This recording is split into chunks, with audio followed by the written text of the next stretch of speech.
How one opportunity can change your life. Opportunities do not often come along. अवसर हर किसी को नहीं मिलते, तो अगर आपको कोई अवसर मिलता है ऐसे में आपको क्या करना चाहिए उसी के बारे में आज की इस वीडियो में मैं बात करने वाली हूँ, based on my personal life experiences.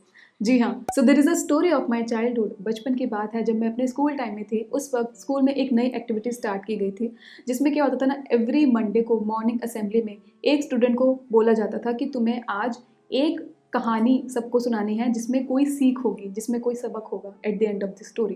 Okay, तो पहले से ही उस स्टूडेंट को प्रिपेयर कर दिया जाता था सो दैट मंडे, आने वाले मंडे को वो स्टेज पर जाकर वो कहानी बोल सके।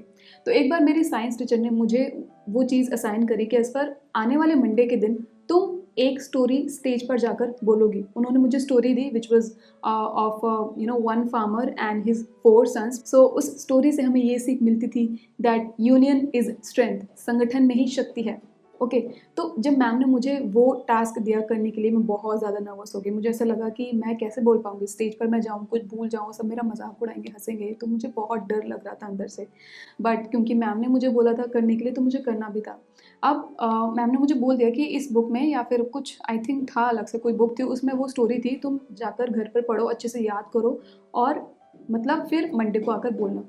अब मैं घर पर गई, उसको बहुत अच्छे से तैयार करने लग गई। मतलब कोई भी मुझे कहीं से भी कुछ भी बोल दे, कुछ भी पूछ ले, या फिर मैं कहीं भी अटक जाऊँ, मैं फिर से शुरू कर सकूँ, इतनी अच्छी तरीके से मुझे वो याद हो गई थी। But at the same time I was very nervous. मैं ये भी सोच रही थी कि काश उस दिन ना कुछ हो जाए, मतलब उस दिन स्कूल की छुट्टी हो जाए, वो टीचर ही नहीं आए, मॉर्निंग असेंबली ना हो, बारिश हो जाए, मतलब ऐसी सी चीज़ें मेरे दिमाग में आने लगी। मैं ऐसे दुआ मांगने लगी थी कि मतलब मुझे जाना ही ना पड़े स्टेज पर। मंडे का दिन आया और सुबह से ही मैं इतनी नर्वस थी, मतलब वो बोलते हैं ना कि काटो खून ना निकले, ऐसा मेरा सीन हो चुका था। मैं सफ़ेद पड़ चुकी थी और प्रेयर हुई, असेंबली हुई, कंप्लीट हुई, ख़त्म हो गई।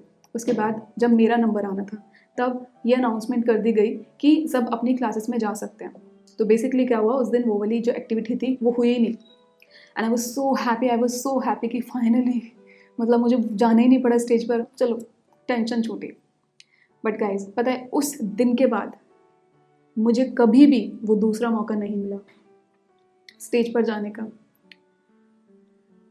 मतलब अगर उस दिन मुझे वो मौका मिल जाता ना, मेरा काइंड ऑफ सपना पूरा हो जाता स्टेज पर जाने का, क्योंकि मेरा शुरू से लाइक स्कूल टाइम का ये मेरा ड्रीम था कि मैं कभी स्टेज पर जाऊंगी और मैं कभी कुछ बोलूँगी। हो सकता था ऊपर वाला जो मैं दुआ मांग रही थी इतने अंदर से, शायद उसने वो सुन ली कि असफर तुझे जाना ही नहीं पड़ा, इतनी ज़ोर की मैं वो दुआ मांग रही थी।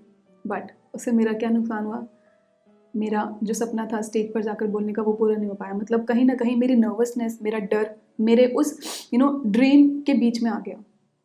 ये हुआ मेरे साथ। उसके बाद की बात है, ड्यूरिंग माई आर्टिकलशिप मुझे एक क्लाइंट असाइन किया गया and that client was the rudest of all. मतलब सबसे ज़्यादा रूड क्लाइंट था, उसका काम बहुत कॉम्प्लेक्स था and he was very very hard to handle. मतलब ऐसा क्लाइंट मुझे दिया गया था, ऐसा काम मुझे दिया गया था जो मुझे आता भी नहीं था, मैंने कुछ भी नहीं सीखा था। तो जब सर ने मुझे वो दिया, मेरे प्रिंसिपल ने, तो मैंने उनको मना कर दिया कि मुझे कुछ नहीं पता, मैं क्या करूँगी वहाँ पर जाकर, ऊपर से वो क्लाइंट बहुत रूड है, वो तो चिल्लाने लग जाते हैं।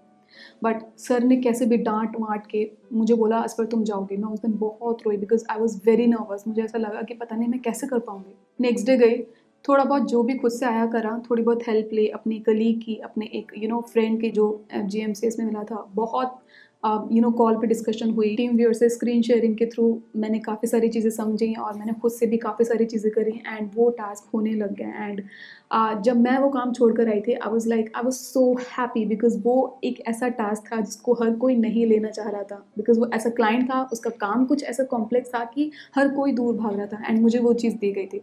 एंड मैं बहुत नर्वस थी कि मैं कैसे कर पाऊँगी, बट मैंने वो करके दिखाया एंड उसके बाद मेरा जो कॉन्फिडेंस था वो बहुत ऊपर चला गया था।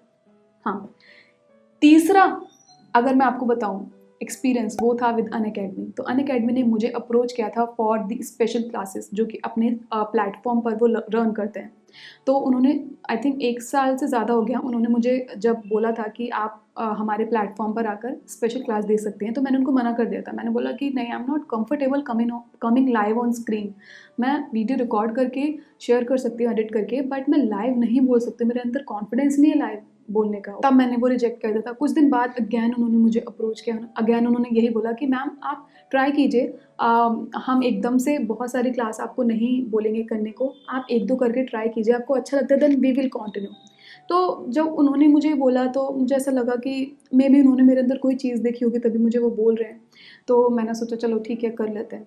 लेकिन फर्स्ट क्लास के टाइम पर I remember I was very nervous coming on live, क्योंकि क्या होता है ना, लाइव सेशंस में आप मिस्टेक अफोर्ड नहीं कर सकते हो। तो मैं लाइव में आने के लिए बिल्कुल भी कॉन्फिडेंट नहीं थी, और पहला लाइव सेशन, पहली लाइव क्लास मैंने इतने डरते हुए ली है, ऑल्दो मैंने दिखाया नहीं, बट मैं बहुत नर्वस थी उस दिन, because that was my first ever live session. पहली क्लास हो गई, दूसरी क्लास में थोड़ी नर्वसनेस थी, तीसरी चौथी ऐसे करते करते ना मैं बहुत कॉन्फिडेंट हो गई coming on live, live audience से बात करने में बहुत कॉन्फिडेंट हो गई। और उसके बाद आपने देखा होगा कि मैं बहुत रेगुलरली इंस्टा पर लाइव आने लग गई, मतलब इंस्टा पर मेरी इंगेजमेंट बढ़ गई।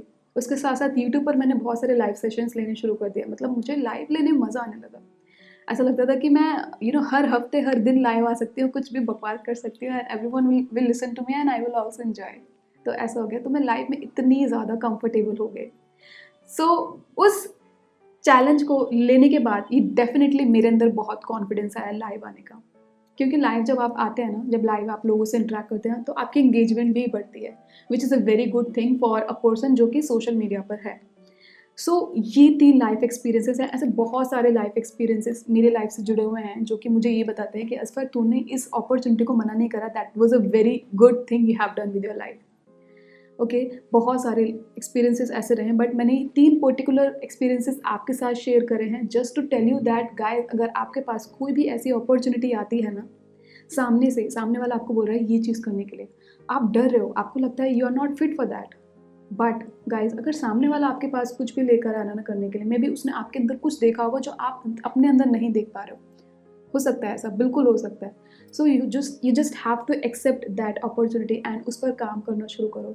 एंड जब वो आप काम कर लोगे ना, मैं नहीं बता सकती कि आपका कॉन्फिडेंस कितना बूस्ट होने वाला है, मतलब I just can't tell you, मतलब you have to experience that. कभी भी डरो मत, कोई काम सामने से आता है ना, उसको लो। अगर आपको लगता है वो काम अच्छा है, that is acceptable, that is ethical, उसको लो। नहीं आता सीखो, करो, ट्राई करो, फेल हो जाओगे कोई बात नहीं। सामने से अपॉर्चुनिटी आई थी ना, आप तो नहीं गए थे उनके पास कि हमें एक काम दे दो, वो खुद आए थे आपके पास बिकॉज उन्होंने आपके अंदर कुछ देखा था। So that is why I always say never deny an opportunity. और ऐसे करते करते ना आपके अंदर इतनी सारी चीज़ें आ जाएंगी ना, इतनी सारी स्किल्स आ जाएंगी ना, जो कि मे बी आपको पता भी नहीं होगी कि ये आपके अंदर हैं, या फिर आप अपने अंदर ला सकते थे। तो yes, this was all about this video. ये मेरे ऐसे बहुत सारे लाइफ एक्सपीरियंसेस रहे हैं जो मुझे अलग अलग सीख देते हैं। तो मुझे बहुत अच्छा लगता है ऐसी चीज़ें आपके साथ शेयर करना जो मेरी लाइफ से रिलेटेड है, जिससे मुझे कुछ सीख मिलती है, सो दैट मैं आपके साथ शेयर कर सकूं। हो सकता है आप उससे रिलेट कर पाए। तो मैं बहुत ईगर हूँ ये जानने के लिए कि आपकी लाइफ में कौन सा ऐसा एक्सपीरियंस रहा है जिसने आपको बोला है that never deny an opportunity. Please मुझे कमेंट सेक्शन में बताइए, मुझे बहुत अच्छा लगेगा आपके प्यारे प्यारे कमेंट्स पढ़ते हुए। प्लीज़ मुझे बताइएगा गाइस। ओके, वीडियो अच्छी लगती है तो प्लीज़ इसको लाइक कीजिए, इसको शेयर कीजिए, मेरे चैनल को सब्सक्राइब कीजिए, and you can also follow me on my Instagram. With this I will meet you in my next video. Till then bye bye and अल्लाह हाफिज़।